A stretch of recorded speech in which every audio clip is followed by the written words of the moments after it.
तो एक्सरसाइज 4.2 का पहला सवाल इसमें गिवन है, find the roots of the following quadratic equations by factorisation. तो यहाँ पे क्वाड्रेटिक इक्वेशंस कुछ गिवन है, हमें फैक्टराइजेशन मेथड से सॉल्व करके इनका रूट्स या सोल्यूशंस निकालना है। ठीक है, तो पहला क्वेश्चन गिवन है x² - 3x - 10 = 0। तो हम क्या करेंगे, पहले लिख लेंगे ए बी सी का वैल्यू। यहाँ पे a हो जाएगा 1, b हो जाएगा -3 और c हो जाएगा -10। ये लिख लिया। अभी क्या करेंगे, दो नंबर ढूंढना है पी क्यू। तो p into Q equal to होता है a इंटू सी के बराबर। तो यहाँ से ये पता चाहे ना ए बी सी कैसे फाइंड करते हैं। ये देखो, इसका कोफिशिएंट 1 है तो ये हो गया a, x का कोफिशिएंट -3 है तो हो गया b, कांस्टेंट टर्म जो है ये हो गया c। तो p इंटू क्यू जो है इंटू सी के बराबर है। a का वैल्यू 1 है, c का वैल्यू -10 है, तो ये हो जाएगा 1 इंटू -10। तो यहाँ से p इंटू क्यू का जो वैल्यू है वो मिल गया हमको -10।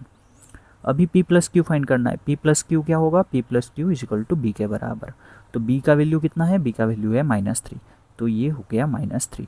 अब एक चीज़ देखो कि ये जो p into Q equal to -10, minus का बाद में देखेंगे, पहले 10 का बताओ। 10 जो होता है ना वो होता है 2 इंटू 5 होगा या फिर 1 इंटू 10 होगा।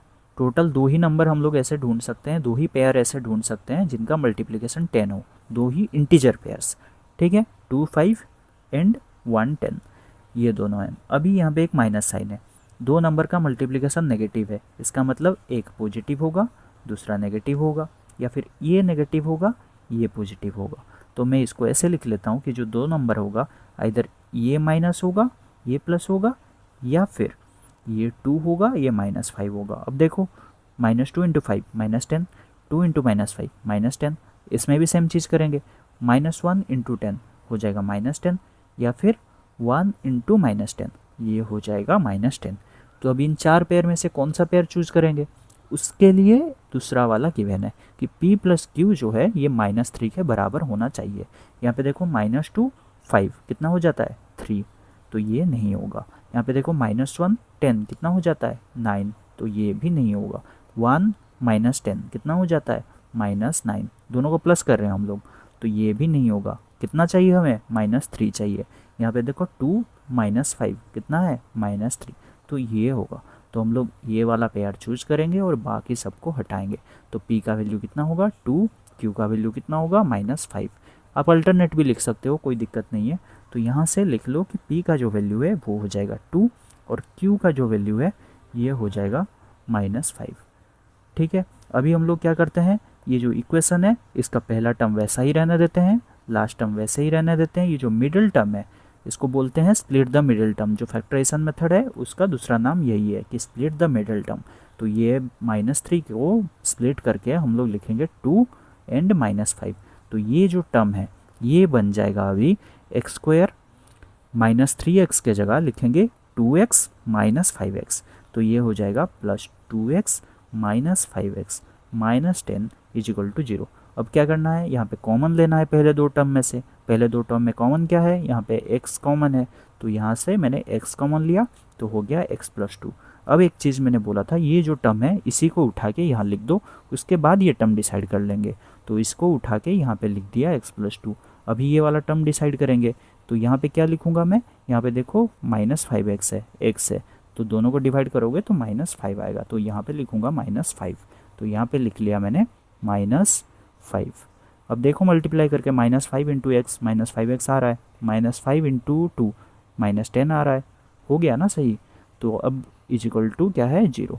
ठीक है, अभी दोनों टर्म्स में कॉमन लेना है, ये वाला टर्म और ये वाला टर्म, दोनों में कॉमन क्या है x + 2। तो दोनों से कॉमन ले लिया x + 2, तो यहाँ से बच गया x, यहाँ से बच गया 5 इजिकल टू 0। अब अगर ये दोनों का मल्टीप्लिकेशन 0 है तो आइदर ये वाला टर्म 0 होगा और ये वाला टर्म 0 होगा। तो ये वाले टर्म को 0 और ये वाले टर्म को 0 इक्वेट करूँगा, तो हो जाएगा x + 2 इजिकल टू 0। इसका मतलब x का जो वैल्यू है आ जाएगा -2। यहाँ से लिख लूँगा x - 5 इजिकल टू 0, यानी कि x का जो वैल्यू है ये आ जाएगा +5। तो मेरे को फाइनली x का जो वैल्यू है वो मिल गया -2, 5। ठीक है, तो ये होता है मेथड फैक्टराइजेशन या फिर split the middle term method. ठीक है, अभी क्वेश्चन नंबर 2 करें। तो क्वेश्चन 2 में भी सेम चीज़ करेंगे। इसमें पहले क्या करा था, ए बी सी लिख लिया था। पहले ए बी सी लिख लेते हैं। ए का वैल्यू हो जाएगा 2, बी का वैल्यू हो जाएगा +1, सी का वैल्यू हो जाएगा -6। अभी पी इंटू क्यू लिखेंगे। पी इंटू क्यू क्या हो जाएगा, ये दोनों का मल्टीप्लिकेशन, यानी कि 2 इंटू -6 जो कि हो जाएगा -12। अब p प्लस क्यू क्या हो जाएगा, बराबर टू बी। बी यानी कि मिडिल टर्म। मिडिल टर्म क्या है, +1। तो ये वाला टर्म हो जाएगा +1। अभी दो नंबर ऐसे ढूंढने हैं कि जिनका मल्टीप्लिकेशन जो है -12 है और प्लस करेंगे तो आएगा +1। तो दो टर्म क्या क्या हो सकता है, 12 है, 12 होगा, यानी कि 112 हो सकता है। अब एक चीज़ आप नोटिस करना, जैसे आपको p प्लस क्यू कितना चाहिए, +1 चाहिए। तो इसमें क्या होगा, ये देखो इसमें क्या है, एक टर्म प्लस में आएगा, एक टर्म माइनस में आएगा। तो दोनों का डिफरेंस 1 होना चाहिए। ऐसे दो टर्म्स ढूंढना है। तो देखो 1 और 12 दोनों में गैप तो बहुत है, तो ये टर्म होगा ही नहीं। आप करके भी देख सकते हो इसको, -1 12 आएगा या फिर 1 एंड -12 आएगा, है ना। इन दोनों का मल्टीप्लिकेशन 12 हो रहा है। अब दोनों का गैप कितना है, यहाँ पे देखो 11 आ रहा है, यहाँ पे -11 आ रहा है, तो ये नहीं होगा। ठीक है। अभी दूसरा क्या है, 2 6 भी हो सकता है। 2 6 मतलब -2 6 और यहाँ पे 2 -6, एक प्लस में रहेगा एक माइनस में रहेगा, क्योंकि यहाँ पे माइनस का साइन है। माइनस का साइन है यानी कि ये पॉजिटिव ये नेगेटिव, और ये नेगेटिव ये पॉजिटिव। ठीक है। लेकिन इसमें भी गैप कितना आ जा रहा है, 4। इसमें कितना आ रहा है, -4, तो ये भी नहीं होगा। तो क्योंकि यहाँ पे +1 है, हमें दो नंबर ऐसे चाहिए, आसपास वाले नंबर चाहिए। तो पहला दो जो है ये दोनों तो नहीं होगा, तो मैं इनको इरेज कर देता हूँ। होगा कौन सा, 3 4 3 4। अब दोनों में क्या करना है, एक प्लस साइन में रहेगा एक माइनस में रहेगा, क्योंकि यहाँ पे नेगेटिव साइन है। तो पहले में क्या करा मैंने, -3 फोड़ लिया, दूसरे में 3 और -4 लिया। अभी क्या चेक करेंगे, दूसरा कंडीशन कि p प्लस क्यू कितना होना चाहिए, प्लस होना चाहिए। यहाँ पे कितना हो रहा है, +1, यहाँ पे कितना हो रहा है, -1। इसको इरेज करेंगे, ये वाला रहेगा टर्म स्प्लिट करने के बाद। क्या क्या, -3, 4। तो इसको मैंने इरेज करा, -3, 4। तो मैं यहाँ पे p का वैल्यू जो है ये लिख लेता हूँ -3, और q का वैल्यू जो है 4। आपको एग्जाम में ये सब मेथड इतना सब नहीं करना है, ये सब कर करके ऐसे सोचना नहीं है। धीरे धीरे ये स्पीड इंक्रीज हो जाएगा, आपको पता चल जाएगा कि जैसे मैंने यहाँ पे देखा +1 है, यानी कि नंबर जो है आसपास होने चाहिए, और यहाँ पे माइनस है तो फिर एक प्लस रहेगा एक माइनस रहेगा, और दो नंबर आसपास रहेंगे। तो 3 4 जो है दोनों का डिफरेंस 1 आ रहा है और मल्टीप्लिकेशन 12 आ रहा है। बस कन्फ्यूजन होता है किसमें, कि -3 4 लें या 3 -4 लें, इसमें होना चाहिए कन्फ्यूजन। अब क्या करेंगे, अब इसको दोबारा से देखेंगे कि यहाँ पे +1 है, तो ये दोनों करेंगे तो +1 आ रहा है, ये दोनों करेंगे तो -1 आ रहा है, तो ये वाला होगा। कन्फ्यूजन इसमें होना चाहिए, बाकी सब पेयर्स आना ही नहीं चाहिए, 1 12 या फिर यही सब नहीं आना चाहिए, ये दोनों पेयर आना चाहिए। ठीक है। तो -3, 4 ये आ गया। अभी क्या करेंगे, जो मेन इक्वेशन था उसको दोबारा से लिखेंगे। मेन इक्वेशन क्या था, 2x² प्लस x था, प्लस x नहीं लिखूंगा, उसके जगह क्या लिखूंगा, -3x प्लस 4x। इसके जगह लिखूंगा -3x प्लस 4x -6 = 0। ये हो गया ना, -3x प्लस 4x कितना है, +x ही तो है, +x ही तो है। बस +x को मैंने इन दोनों टर्म्स में लिख लिया। ठीक है। अभी सॉल्व करेंगे, तो पहले दो टर्म्स में कॉमन लो। मान लो मैंने x कॉमन लिया, क्या आएगा, 2x - 3। मैंने क्या बोला था, ये जो टर्म है इसको यहाँ पे लिख लो, तो यहाँ पे लिखेंगे तो आ जाएगा 2x - 3। अब देखो क्या मल्टीप्लाई करेंगे तो आएगा, ये +4x है, यहाँ पे 2x है, यानी कि 2 मल्टीप्लाई करेंगे तो हो जाएगा 4x, 2 × -3 हो जाएगा -6। तो यहाँ पे कर दिया +2 = 0। तो अभी ये दो लीनियर टर्म्स के मल्टीप्लिकेशन में आ जाएगा, x + 2 × 2x - 3 = 0। दोनों को इंडिविजुअली हम 0 पुट करेंगे, x + 2 = 0। इसका मतलब x का वैल्यू जो है ये -2 मिल जाएगा, 2x - 3 = 0, यानी कि x का जो वैल्यू है ये 3/2 मिल जाएगा। ठीक है। अब यहाँ से हमें x का जो वैल्यू है ये आ गया -2, और यहाँ से आ गया 3/2।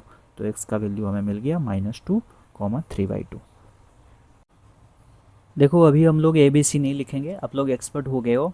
अभी हम लोग direct P × Q and P + Q का वैल्यू लिखेंगे। ठीक है। तो मैं यहाँ पे लिख रहा हूँ P × Q जो है ये क्या हो जाएगा, पहला टर्म और लास्ट टर्म इन दोनों का मल्टीप्लिकेशन। तो √2 × 5√2 कितना हो जाएगा, √2 × 5√2। तो ये हो जाएगा 2 हो जाएगा ये, तो 5 × 2 = 10। तो P × Q जो है वो 10 हो जाएगा। अब P + Q कितना हो जाएगा, मिडिल टर्म, यानी कि 7। ठीक है। हमें ऐसे दो टर्म्स चाहिए जिनका मल्टीप्लिकेशन 10 हो और समेशन करो तो 7 आए। तो ये तो प्लस में है, ये भी प्लस में है, तो दोनों पॉजिटिव टर्म्स होंगे। क्यों बोल रहा हूँ पॉजिटिव, यहाँ पे प्लस है यानी कि इधर दोनों प्लस हो सकते हैं या दोनों माइनस हो सकते हैं। दोनों प्लस होगा तो उनका समेसन प्लस होगा, दोनों माइनस होगा तो उनका समेसन माइनस होगा। लेकिन ये वाला जो टर्म है ये प्लस में है, यानी कि दोनों टर्म्स पॉजिटिव होंगे। ठीक है, अब 10 जो है इसको फैक्टराइज करोगे तो आएगा 2 5 एक आ सकता है, 1 और 10 आ सकता है। 1 + 10 कितना है 11, 2 5 कितना है 7। तो ये वाला पेयर हम लोग उठाएंगे। ठीक है, 2, 5। तो यहाँ से मैं लिख लेता हूँ P का जो वैल्यू है 2 आ जाएगा, Q का जो वैल्यू है 5 आ जाएगा। अब इक्वेशन को मेरे को दोबारा से लिखना है। ये जो इक्वेशन गिवन है इसको मैं दोबारा से मिडिल टर्म स्प्लिट करके लिखूंगा। तो ये इक्वेशन बन जाएगा, पहला टर्म वैसा ही रहेगा, सेकंड टर्म को स्प्लिट करेंगे, स्प्लिट करके क्या लिखेंगे 2x + 5x। तो +2x + 5x + 5√2 = 0। तो दैट इम्प्लाइज यहाँ पे मैंने कॉमन ले लिया √2। देखो यहाँ पे √2 है, यहाँ पे 2 है, तो √2 तो कॉमन जा ही सकता है, तो √2 कॉमन ले लिया, x भी कॉमन ले लिया। तो यहाँ पे आ गया x + √2। अब ये जो टर्म है इसको रिपीट करके यहाँ लिख देना है, तो यहाँ पे भी आ जाएगा x + √2। अब देखो यहाँ पे 5x है, उसमें से x गया तो बचा कितना +5।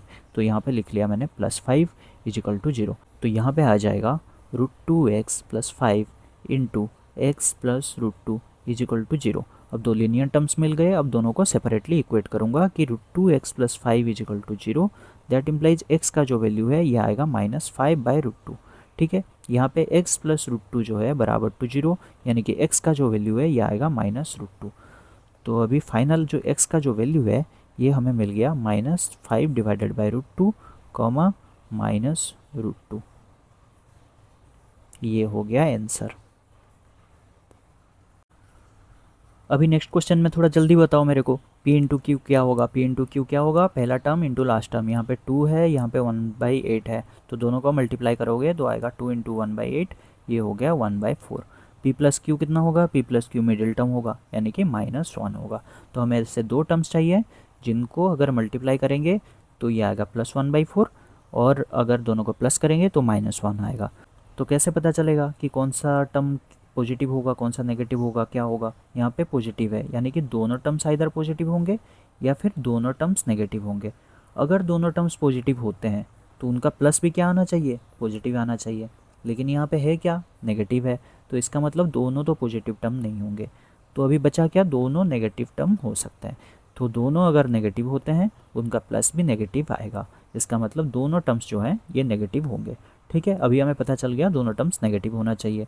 अब दो ऐसे नंबर ढूंढो जिनका मल्टीप्लिकेशन 1/4 हो और प्लस करने से -1 आए। तो ऐसे दो टर्म्स होंगे। अब थोड़ा सा सोचना, ये थोड़ा सा कॉम्प्लिकेटेड है।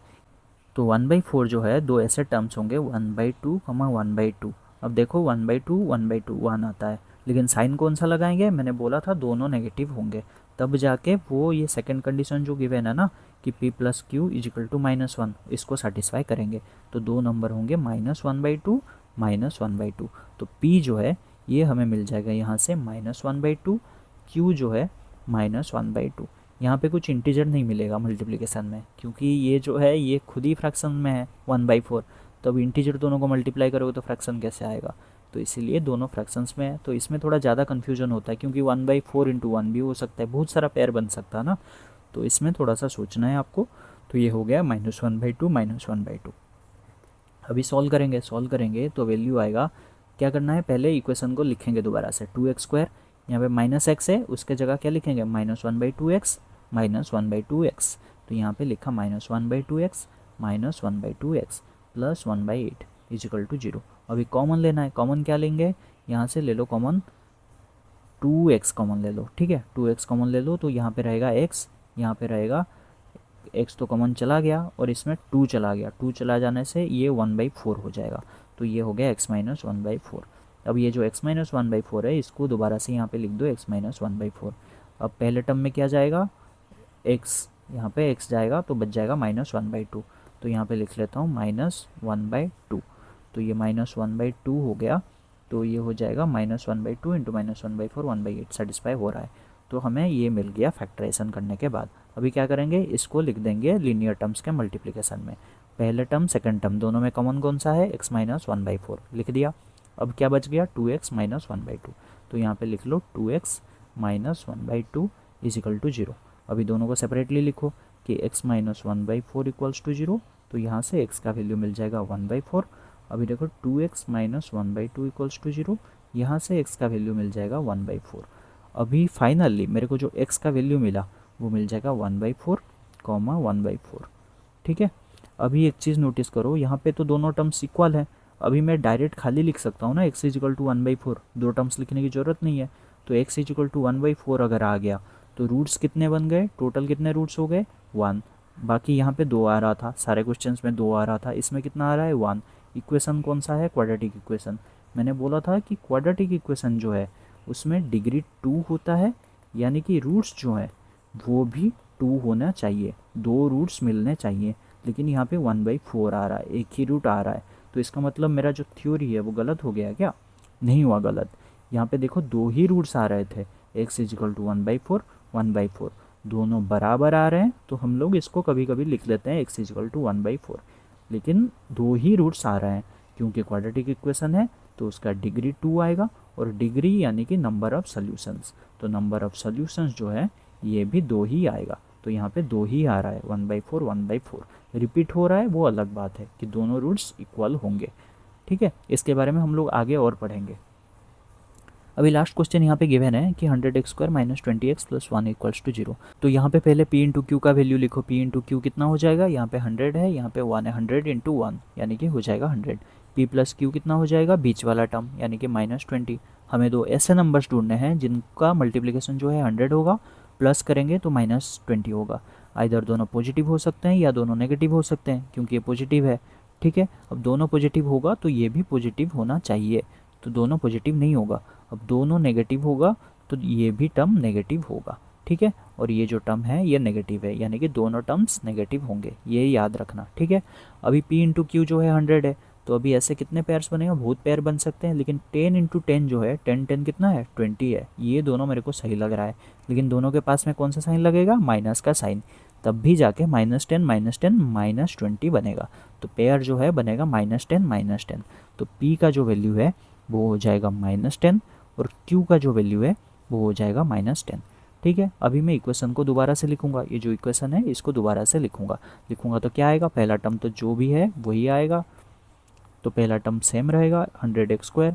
सेकेंड वाला टर्म जो है उसको हम लोग को स्प्लिट करना है, क्या आएगा -10x, तो ये हो जाएगा -10x प्लस 1 इक्वल्स टू 0। तो यहाँ से पहले टर्म से 10x कॉमन ले लो तो आ जाएगा 10x माइनस 1। अब क्या करना है, ये जो 10x है इसी को यहाँ पे रिपीट कर देना है, तो यहाँ पे आ जाएगा 10x माइनस 1 इक्वल्स टू 0।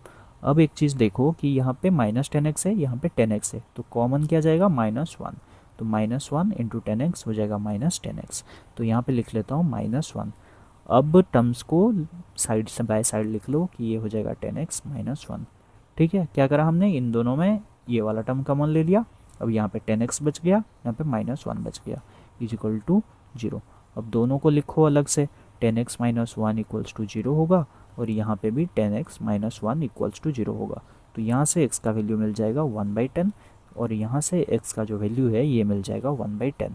तो हमारा जो फाइनल सोल्यूशन है वहाँ पे लिख लूँगा x इज इक्वल टू 1/10 1/10। तो अभी ये सवाल दोबारा से आता है कि x को ये 2 बार लिखने की ज़रूरत थोड़ी है, एक बार भी तो लिख सकते हैं। हाँ लिख सकते हो, लेकिन 2 बार लिखो, क्योंकि बेटर है ना, हमें पता चलता है कि 2 रूट्स मिल रहे हैं जो कि बराबर हैं, 1/10 इज इक्वल टू 1/10, और 2 रूट्स मिलने भी चाहिए क्योंकि क्वाड्रेटिक इक्वेशन है। तो फिर ऐसे लिखो।